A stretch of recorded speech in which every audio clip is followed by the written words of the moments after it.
We often pinch each other's gags, the kipper and the Stilton. But not even the bravest lags would ever dare Robb Wilton. Well, a brigadier general's goodbye, which, as you know, is a super soldier's farewell.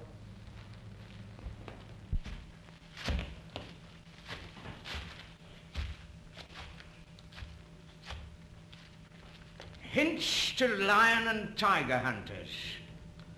Should a lion attack you in the rear, walk on as if nothing has happened. Should you see several lions rushing towards you, don't get nervous, because it won't make any difference.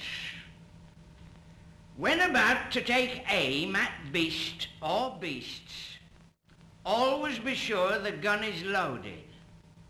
Otherwise, it won't go off. Oh, it's a natty little tanner's worth, this is. I tell you, you've got it all here, it's all down. Should you be suddenly attacked by a lion or a tiger and cannot move, see page 78. Well, of course, you may not have the time to do that, I don't know. Of course, there's not so many lions out here now. I mean, I've thinned them down a bit since I came. I mean, oh no, when I first came out here, you couldn't move without pushing lions out of your way. It was sickening, it was.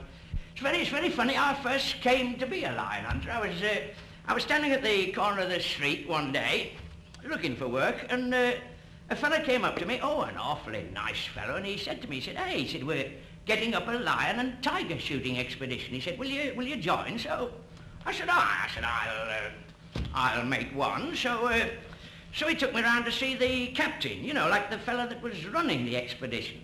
Oh, an awfully nice, one of the nicest fellas you could wish to meet in a day's Oh, a real gentleman. A most lovable sort of fella. He looked me up and down, he said, who the hell are you? So I thanked him very much and told him, and he said, well, he said, you don't look much like a lion hunter. He said, you look more like a lion's dinner to me, but anyhow, he said, there's no time to lose, so you'd better go home and pack, because the boat sails on Friday. So I went home and told the missus. Oh, and she was delighted. And her mother said it ought to be a splendid thing for me. And she says, if ever you do come back, she said, what a splendid thing it would be to go out again. She said she thought I was a very brave man to take it on. As a matter of fact, she said, if you lived in Nelson's time, you'd have been dead long ago.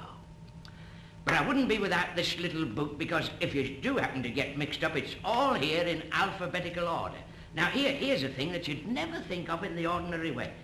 Should the victim be clutched round the body, or body and arms, he should lean gently over the lion's back, take a deep breath, and think out what's best to be done.